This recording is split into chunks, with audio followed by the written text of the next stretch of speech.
Jesus revealed 3 sacred objects. Archons fear most in the Gospel of Philip. There is a passage the church tried to erase from every manuscript they could find across the ancient world. It describes 3 physical objects Jesus told his inner circle to carry at all times. Not as decoration, not as religious symbols, but as actual protection technology that operates at a frequency Archons cannot penetrate or withstand. The text says there are 3 things made by hands that carry the light of the pleroma. When the powers see them, they turn away in fear because they recognize what was brought from above. The early Gnostic communities knew exactly what these 3 objects were. They crafted them in secret, passed them from teacher to student, hidden in plain sight, and they worked with undeniable effectiveness. Chosen ones who carried these objects reported something remarkable. Archon attacks stopped immediately. The mental oppression lifted. The energy drain ended. Not gradually over time, but the moment they began carrying these objects, something shifted fundamentally, because these aren't symbols of protection or religious talismans. They're frequency anchors, physical items that hold monad vibration in material form and broadcast it continuously, making you invisible to anything operating below that frequency range. Tonight you're going to learn what these 3 sacred objects are, why Archons fear them more than any prayer or ritual, and which one you should get starting tonight. The first object Jesus revealed is a stone that appears across every ancient mystery tradition because it does something to human consciousness.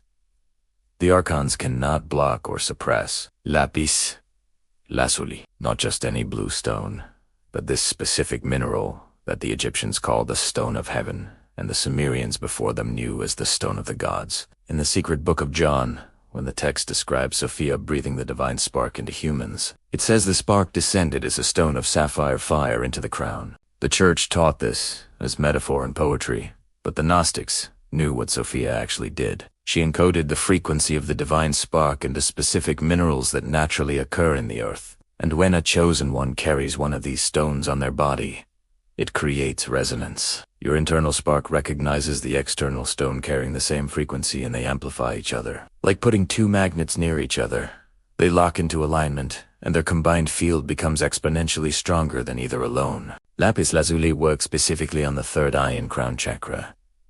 The 2 points where Archons most aggressively attack chosen ones. They know if they can keep your 3rd eye calcified and your crown sealed, you'll never perceive beyond material reality. Here's what happens when you carry Lapis Lazuli against your skin. The stone emits a measurable electromagnetic frequency that science confirms exists. It's not mysticism or belief, and that frequency happens to match the optimal resonance of the pineal gland before it's been calcified by fluoride and interference. When you wear lapis against your skin as a pendant at your throat, as a stone in your pocket, as beads you carry, the pineal gland begins to respond, not because the stone heals it, but because the stone is broadcasting the frequency the pineal gland recognizes as its natural state, and your body begins to restructure toward that frequency. Within days, chosen ones report vision changes. Not physical eyesight, but perception. You start noticing patterns you couldn't see before. Synchronicities become undeniable. Dreams become vivid and coherent, instead of fragmented and forgettable. And most significantly, you begin to perceive the presence of non-physical entities. Not as imagination, but as direct knowing. You'll walk into a room and immediately sense whether it is empty or occupied by something you coo and see with physical eyes. That's not psychic ability developing. That is your 3rd eye. Remembering how to function before the Archons shut it down through calcification and interference.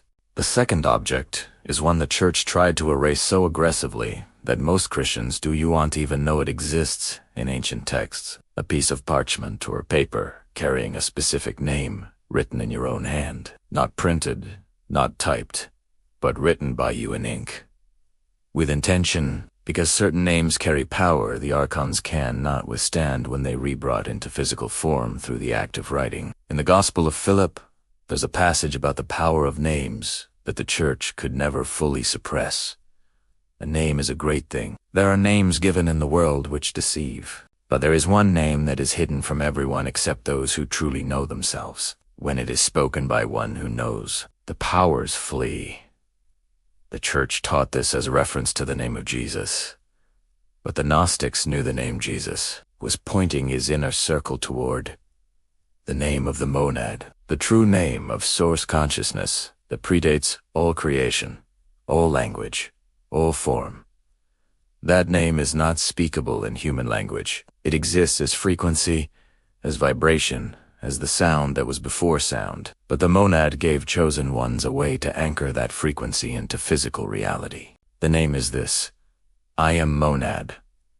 3 words that, when written together, form not just a statement but a seal. I am is the name God gave Moses, the declaration of pure existence, consciousness recognizing itself. Monad is the Gnostic name for source, for the one, for the infinite awareness from which everything emanates. When you combine them and write them physically, you're creating what the ancient mystics called a binding phrase. Take a clean piece of paper that hasn't been written on before, paper that's blank and receptive. Write in ink, not pencil, because ink is permanent and binding. Write these 3 words slowly. I am monad. Write them with full awareness of what you're declaring. You're not making a statement. You're recreating a frequency anchor that will broadcast continuously from that paper the truth of what you are. Once written, fold the paper 3 times. Each fold is an act of sealing. First fold seals your recognition of your divine nature. Second fold seals your connection to source. Third fold seals your protection from anything operating below monad frequency. Then carry this paper on your body constantly, in your wallet, in your pocket, in a small pouch around your neck. Within hours, not days, but hours, you'll notice mental clarity you haven't experienced in years. The fog lifts. The confusion dissolves. Decisions that felt impossible suddenly become obvious. That's not you suddenly getting smarter. That's the Archon interference cutting out completely. They manipulate primarily through confusion, keeping you in perpetual doubt, perpetual second-guessing, perpetual mental fog, so you never move forward with clarity and power. But when you're carrying your written name, when I am monad is broadcasting from your field continuously, they can't generate that fog anymore. The frequency of the name dispels confusion, the way light dispels shadow.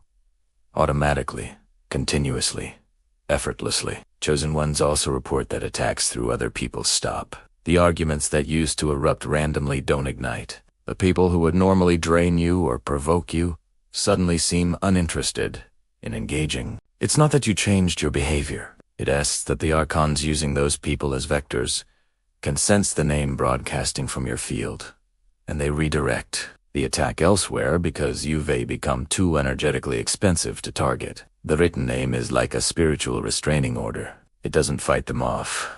It makes them recognize you're protected by authority they cannot challenge. The third object is one that requires nothing but your hand and ink, yet it carries more protective power than any blessed amulet the church could offer. A sacred symbol drawn by you. Not printed, not purchased, but created by your own hand. Because when a chosen one draws certain geometric patterns, they're not just making art. They're anchoring frequency into physical form. The symbol Jesus taught is the one the Gnostics called the monad circle. A circle with a single point in the center. Simple, geometric, and absolutely devastating to Archon presence. The circle represents infinite consciousness. The point represents you. The divine spark. The localized expression of that infinite awareness. When you draw this symbol with your own hand, you're bringing recognition into form. Get clean paper and ink or a pen and draw a circle. It doesn't have to be perfect. It has to be intentional. Then place a single dot in the exact center. As you draw, hold awareness of what it represents. You are the point. The monad is the circle. You are not separate. That awareness infuses the drawing with your recognition, and recognition carries frequency that broadcasts continuously. Once drawn, place this symbol somewhere you'll see it daily. On your wall, on your altar, next to where you sleep. The symbol works like a frequency broadcast tower, constantly emitting the pattern of divine unity. Circle and point, infinite and individual.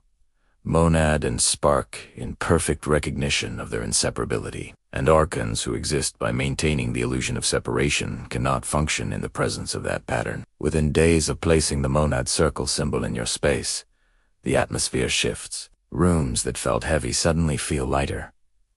Sleep that was restless becomes deep. Dreams that were chaotic become clear and meaningful. Jesus revealed 3 sacred objects Archons fear most to his inner circle. LAPIS LAZULI, to open the vision they kept. The written name, I am monad, to anchor your identity in physical form. And the drawn monad circle to protect your space with divine frequency. These aren't symbols, they're technology. Physical objects that hold monad frequency and broadcast it continuously. The church removed every reference to these objects because if Christians knew they could carry simple, accessible items that provided complete protection from demonic interference, the entire system of priestly spiritual warfare would collapse. You don't need exorcisms.